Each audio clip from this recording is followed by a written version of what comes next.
Dream is not that which you see while sleeping. It is something that does not let you sleep. This is a positive thought by our beloved Dr. APJ Abdul Kalam sir. With this positive thought, let us begin today's biology class. So in the previous classes, we were discussing about the monohybrid crosses. Okay, just recalling again one more example I will just explain so that you can recall that example number 4. We have seen 3 examples. Okay, now going to example number 4. Inflated seed crossed with constricted seed. So here we are considering the seed pod, okay, inflated seed pod and constricted seed pod. The shape of the seed pod. Inflated means like this. Constricted means you will be able to see like this shape. Okay, the pod will be like this. So here again, how many characters do we consider? We are just considering one character, that is shape of the pod. Okay, so inflated and constricted. Inflated, you can represent it as capital I because this is the dominant character. I told you which are the dominant characters and the recessive characters in one of the previous videos. Now constricted seed pod will be represented by small I.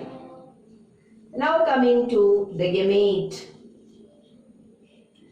Here this is the gamete. Okay. Now F1 generation will be capital I, small I. So this is first filial generation. So what is the phenotype? Phenotype, again I am repeating, that is the appearance of the organism or appearance of the plant. Okay, here we are discussing about garden pea plant. So appearance of the garden pea plant. So here there is capital I gene that is responsible for inflated seed pod, and small I gene is there that is responsible for constricted seed pod. So the seed cannot be both inflated and constricted at the same time. Any one character will be expressed. So here as this particular gene is present, that is capital I, it will be hiding the effect of small I gene. So here capital I is actually responsible for inflated seed. So this capital I gene, which is responsible for inflated seed, will be hiding the character that is constricted seed pod. As a result of which, even though the plant will be possessing the gene that is responsible for constricted seed pod, it will be having which character? It will be showing inflated seed pod because both genes are coming together. So only one gene will be showing its effect.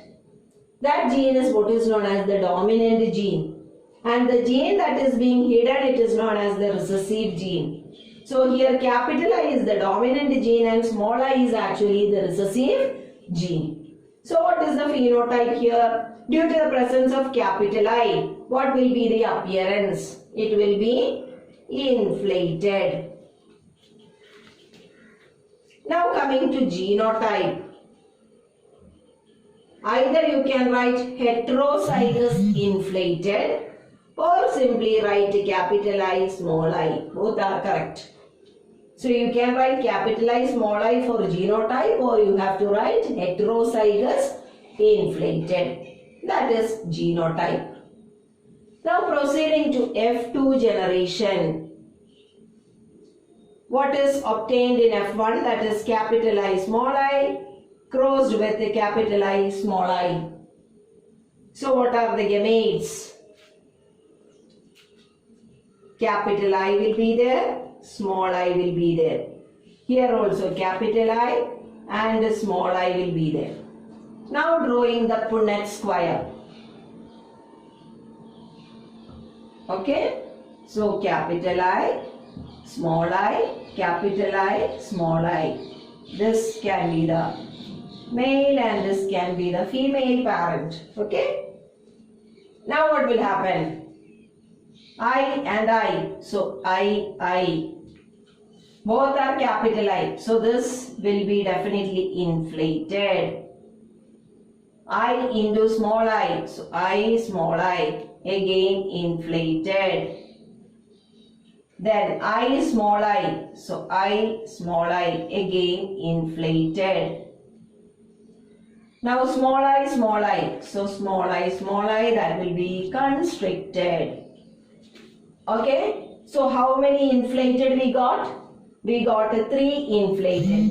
So phenotype already have written. This is the phenotype of F2 generation. Always this will be the condition in monohybrid crosses.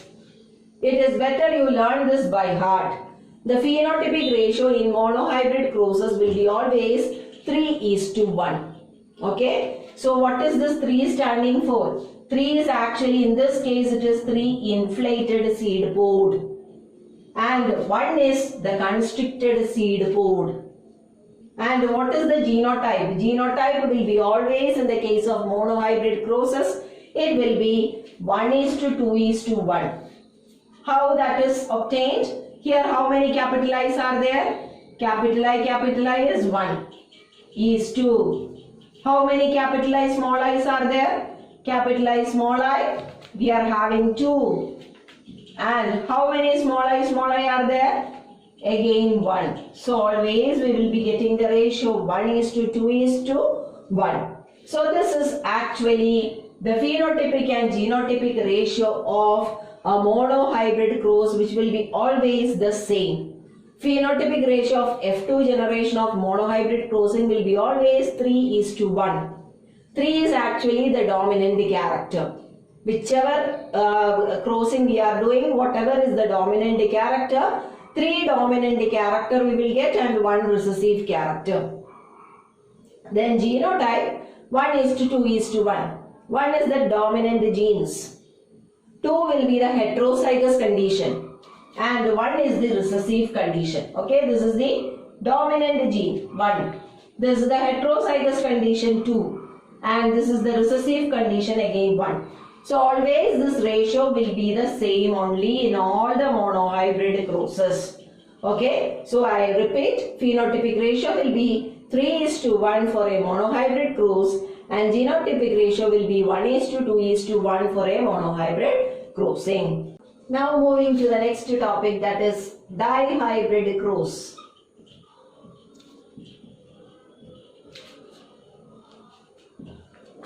Already I have discussed what is dihybrid cross in one of the previous video.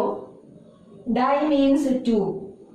So when we are considering 2 contrasting characters in a plant, that type of crossing is what is called as dihybrid cross. That means breeding of plants having 2 different characters, or breeding of plants taking into consideration 2 contrasting character is what is called as dihybrid cross. Now we will see how we will do the dihybrid crossing. First example.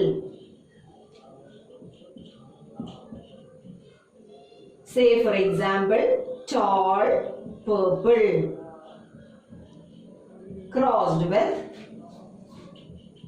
dwarf white. Okay, so here tall and dwarf, what are they? Tall and dwarf is actually the height of the plant. So that is one character, contrasting character. Contrasting means opposite character.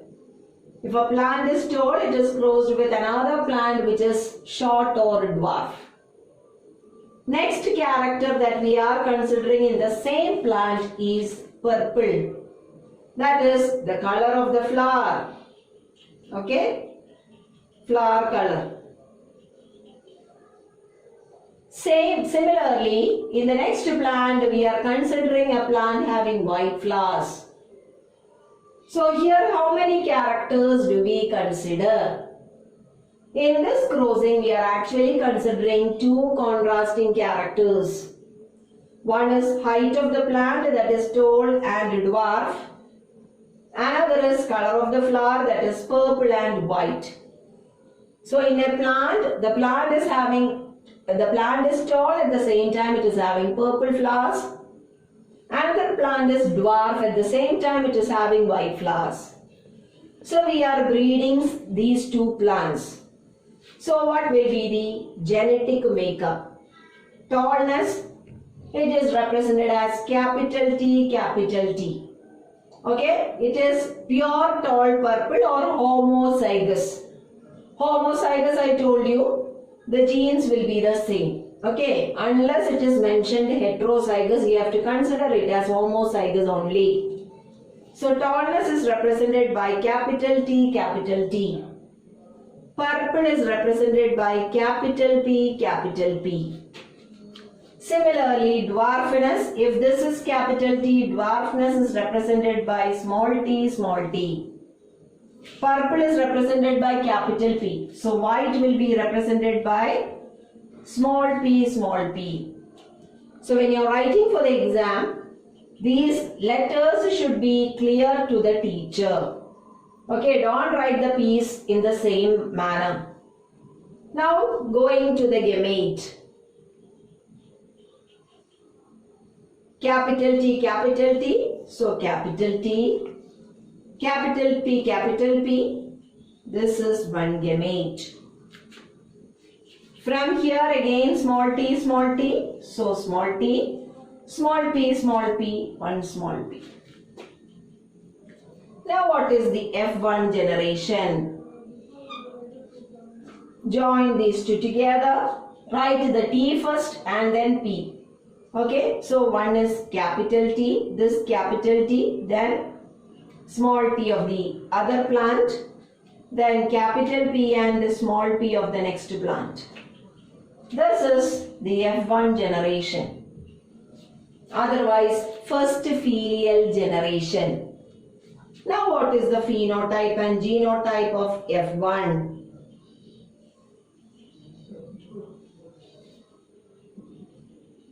What is the phenotype? Phenotype means appearance. I told you capital T is there and capital P is there. So as both these capital T and capital P is present, it will be showing this particular character. That means the F1, all the F1 plants produced will be tall purple. What is the genotype? Genotype you can write heterozygous tall and purple. Heterozygous tall and heterozygous purple. Or you can write capital T, small t, capital P, small p. I hope this much is clear to everyone. Okay, so heterozygous tall purple is the genotype, or you can write capital T, small t, capital P, small p. Now moving to F2 generation. F2. Okay, how we will show? What is the F1? F1 we got capital T, small t, capital P, small p. Crossed with another plant having the same genetic makeup. Now going to the next is gamete. What are the gametes? Capital T, write capital P. Then capital T can combine with small p. So capital T is over. Okay, one capital T with capital P and capital T with the small p. Another is the small t. Again small t with capital P and small t with the small p. So all the possible combinations are there. Similarly in this plant also the same thing. Capital T, capital P, capital T, small p, small t, capital P, and small t, small p. So how many gametes are produced? 4 gametes are produced. Which are they? Capital T, capital P, capital T, small p, small t, capital P, and small t, small p. Now we are supposed to draw the Punnett square. Okay, so here 4. So there will be 16 squares.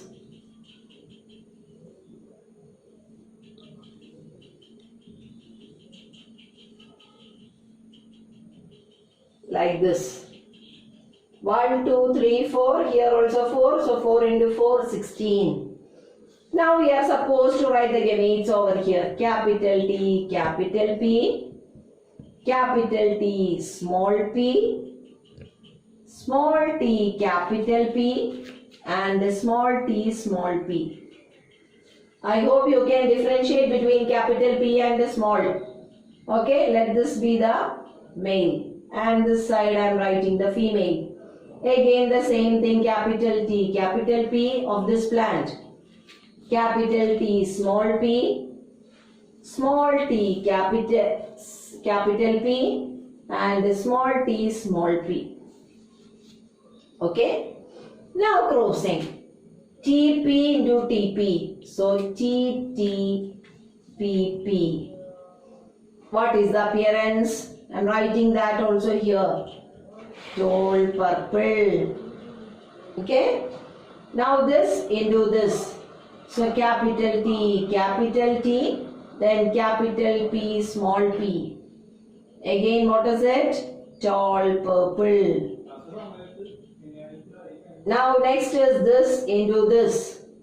So capital P, capital T into small t, capital P. So what is it?